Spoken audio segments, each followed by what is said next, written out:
오늘 이 아침에 하나님의 말씀 앞으로 나오신 우리 모든 미랄 가족 성도님들을 주님의 이름으로 환영하고 축복합니다. 오늘 우리가 함께 나눌 말씀은 시편 128편 1절에서 6절입니다. 제가 봉독해 드리겠습니다. 여호와를 경외하며 그 도에 행하는 자마다 복이 있도다. 내가 내 손이 수고한 대로 먹을 것이라. 내가 복되고 형통하리로다. 내 집, 내 실에 있는 내 아내는 결실한 포도나무 같으며 내 상에 둘린 자식은 어린 감람나무 같으리로다. 여호와를 경외하는 자는 이같이 복을 얻으리로다. 여호와께서 시온에서 내게 복을 주실지어다.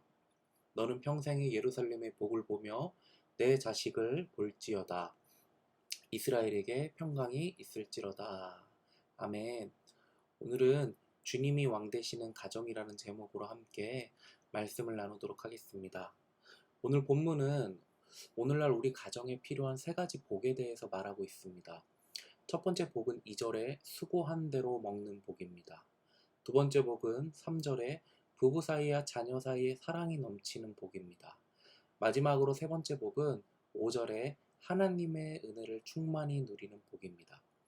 성경은 이 세 가지 복을 1절과 4절에서 말하는 것처럼 하나님을 경외하고 하나님의 말씀대로 사는 자에게 이와 같은 복을 주시겠다고 약속하고 있습니다. 여러분, 우리 모두는 가정의 행복을 꿈꿉니다. 이 말씀을 듣는 분들 중에 어느 누구도 우리 가정이 불행해지기를 원하는 사람은 없을 겁니다. 그래서 사람들은 각기 자신들의 생각대로 가정의 행복을 위해 노력을 합니다. 바쁜 와중에 시간을 내어 큰맘 먹고 가족여행을 떠나기도 하고, 또 남편분들은 남들 부럽지 않은 가정을 꾸리게 하기 위해서 뼈빠지게 고생하며 돈을 벌어옵니다. 또 어떤 가정은 좀 더 행복한 삶을 살기 위해서 싸우기까지도 합니다. 이렇게까지 행복해지기 위해 노력하는데 실상 우리 가정의 현실은 어떻습니까? 남편은 아내가 생각한 것에 부응하지 못하고 자녀들 역시 부모님의 기대에 부응하지 못합니다. 우리가 이렇게 가정의 행복을 위해 살았는데 점점 가정이 오히려 망가지고 불행해져 간다는 겁니다. 왜 이런 일이 발생할까요? 오늘 본문에서 말하는 핵심을 놓쳤기 때문입니다. 가정의 행복은 열심히 살아보고자 노력하는 것에 다른 것이 아니라 하나님을 경외하고 말씀대로 사는 그 삶에 있다는 겁니다. 그렇다면 하나님을 경외하고 말씀대로 사는 삶은 어떤 모습입니까? 사사시대와 반대로 행하는 모습입니다. 사사시대는 각자 자기 소견에 옳은 대로 행했던 시대입니다. 우리는 이것과 반대로 행하는 겁니다. 하나님의 소견에 옳은 대로 말하고 행하며 살아가는 겁니다. 아무리 가정이 행복해지기 위해서 내 생각이 옳은 대로 행동하고 말한다면 하나님의 복은 절대로 우리 가정 안에 흘러오지 않습니다. 그래서 우리는 내가 생각하기에 옳은 대로 행하는 것이 아니라 하나님을 우리 가정의 왕으로 모시고 왕이신 하나님께서 옳은 대로 말씀하시는 대로 우리가 살아가는 겁니다. 그분의 말씀에 순종하며 살아가는 겁니다. 그렇게 되면 오늘 본문에서 약속하신 것처럼 하나님의 이 세 가지 복이 우리 가정 안에 경험되어지게 된다는 겁니다. 그렇다면 하나님께서 약속하신 이 세 가지 복은 구체적으로 어떤 복입니까? 첫 번째로 수고한 대로 먹는 복입니다. 어떤 사람은 수고한 대로 먹는 것이 복이 아니라 수고하지 않아도 먹을 수 있는 것이 진정한 복이라고 말합니다. 일확천금을 복으로 생각하는 겁니다. 그러나 이것은 진정한 복이 아닙니다. 복권 당첨자들의 결말을 한번 생각해 보십시오. 처음에 그들이 복권에 당첨되었을 때 그들 모두는 설레는 마음을 가지고 이 큰 돈으로 행복한 자신의 미래를 계획했을 겁니다. 그러나 일확천금의 복을 누린 대부분의 복권 당첨자들은 그들이 처음에 꿈꾸었던 대로 행복한 삶을 살지 못한 것을 볼 수 있습니다. 여러분, 이런 관점에서 보면 수고한 만큼만 결실을 거두고 땀 흘린 만큼만 열매 맺는 것이 진정한 복임을 우리가 알 수 있습니다. 정말 그렇지 않습니까?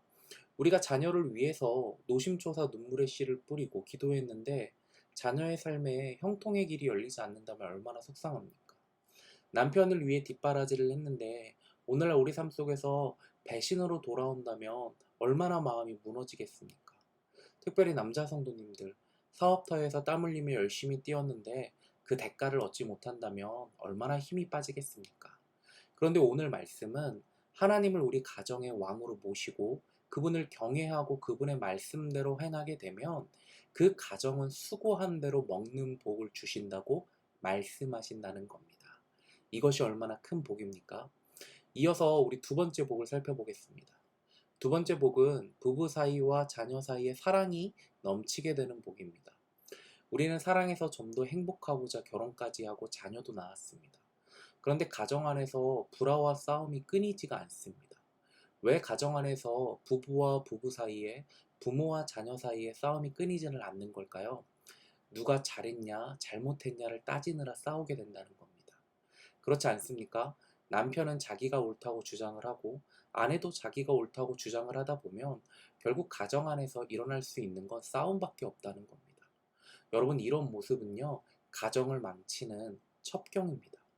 여러분이 정말로 행복한 가정을 원하신다면 누가 잘했는가, 누가 옳았는가, 이 문제는 모든 것을 제대로 보시고 제대로 판단하시는 의로운 재판장이신 하나님께 맡겨드려야 된다는 겁니다. 그러면 우리는 무엇을 해야 합니까? 우리는 그저 하나님께서 우리에게 말씀하시는 대로 행동하기만 하면 된다는 겁니다. 부부 사이에 트러블이 생겨서 싸움이 일어났습니다. 이럴 때 주님께서 우리에게 무엇이라고 말씀하실까요? 열심히 싸워라, 끝까지 싸워라, 이렇게 말씀하실까요? 아닙니다. 주님께서는 오히려 이렇게 말씀하십니다. 용서해라. 네가 먼저 가서 미안하다고 말해라. 네가 먼저 사과해라. 우리가 이렇게 주님의 말씀을 왕으로 모시고 그분의 말씀에 순종할 때 우리의 가정은 용서의 물결이 흘러넘치게 될 줄로 믿습니다. 이렇게 되면 부부와 부부 사이뿐만 아니라 부부와 자녀 사이에도 저절로 사랑이 넘치게 되는 가정이 이루어지게 된다는 겁니다. 세 번째 복은 가정 안에 은혜가 충만한 복입니다. 5절입니다. 여호와께서 시온에서 내게 복을 주실지어다. 너는 평생이 예루살렘의 복을 보며. 여기서 말하는 시온과 예루살렘은 하나님의 성전을 의미합니다. 즉 하나님께서 하나님의 성전을 통해 각 가정 가운데 은혜의 물결을 흘려보내 주신다는 겁니다. 그런데 안타깝게도 너무나도 많은 가정 가운데 은혜의 문이 닫혀 있는 곳이 많이 있다는 겁니다. 여러분, 돈을 아무리 한번 많이 벌어보십시오. 가정 안에 은혜의 문이 닫혀서 그 어떤 하나님의 만지심과 사랑과 위로도 없는데 그 가정이 행복한 가정이라고 말할 수 있겠습니까? 없습니다. 그렇다면 우리 가정 안에 은혜의 문이 닫힌 이유는 무엇입니까? 바로 사단의 유혹과 방해 때문입니다. 오늘과 같이 하나님을 경외하고 하나님의 말씀대로 행하는 가정에게 하나님께서 은혜를 충만히 부어주십니다. 이렇게 설교를 하면 꼭 의문점을 가지고 있는 사람이 있습니다. 목사님, 예수 잘 믿는데도 어려운 사람 많아요. 목사님, 예수 안 믿어도 잘 사는 사람 많아요. 실제로 제 주위를 둘러봐도 그런 사람들이 제법 있는 것 같습니다. 왜 이런 모습이 일어날까요? 하나님의 말씀이 거짓이기 때문일까요? 아닙니다. 우리가 사는 세상이 죄와 악으로 망가졌기 때문에 짧게 보면 하나님을 잘 믿어도 어려운 일을 겪고 하나님을 안 믿어도 잘 되는 것처럼 보이는 겁니다.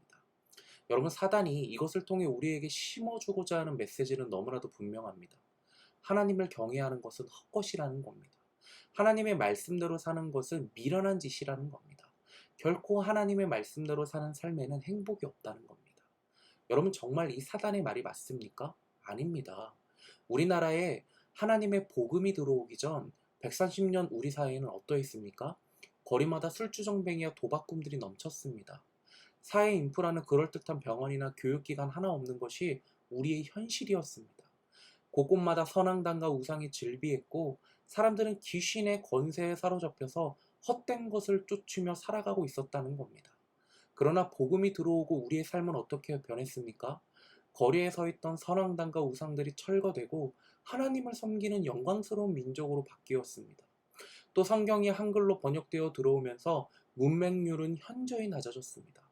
도시에는 선교사들이 세운 병원과 교육기관들이 세워졌고 그로 인하여서 인재들을 길러내는 나라로 우리나라가 변했다는 겁니다. 우리나라뿐만 아닙니다.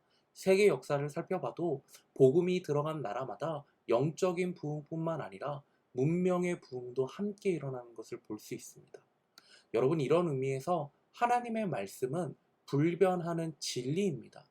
하나님을 경외하고 그분의 말씀대로 살아드리는 것만이 우리 가정의 진정한 행복을 꽃피울 수 있다는 겁니다. 하나님께서는 우리 가정에 은혜의 물결을 충만히 흘려보내시기를 원하십니다. 바라기는 각 가정마다 이 말씀의 문, 은혜의 문을 활짝 여셔서 하나님의 은혜를 충만히 누리시는 가정이 되시길 주님의 이름으로 축복합니다. 오늘 말씀을 맺겠습니다. 오늘 시편 128편은 우리 가정에 꼭 필요한 세 가지 하나님의 복에 대해서 언급하고 있습니다. 수고한 대로 먹는 복, 가정 안에 사랑이 넘치는 복, 하나님의 은혜가 충만한 복입니다. 이 복들은 그냥 거저 얻을 수 있는 것들이 아닙니다.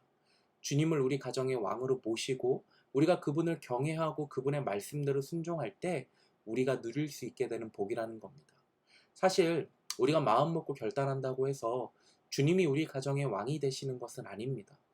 타락한 본성을 가진 우리는 마음에서 주님을 끊임없이 밀어내고 내가 왕이 되려 하기 때문입니다. 그래서 정말로 우리 가정 안에 주님이 왕 되시기 위해서는 우리 삶 속에서 매일매일 인격적으로 주님을 만나야 됩니다. 매일매일 하루 속에서 주님의 아름다우신 성품을 누려야 된다는 겁니다. 그럴 때 우리 마음은 주님의 왕 되심을 기쁨으로 사모하게 됩니다. 주님의 영광과 주님의 위로하심과 주님의 사랑이 우리 마음속에 핵폭탄처럼 터지게 될 때 주님의 왕 되심이 우리의 소원이 되고 기쁨이 된다는 겁니다.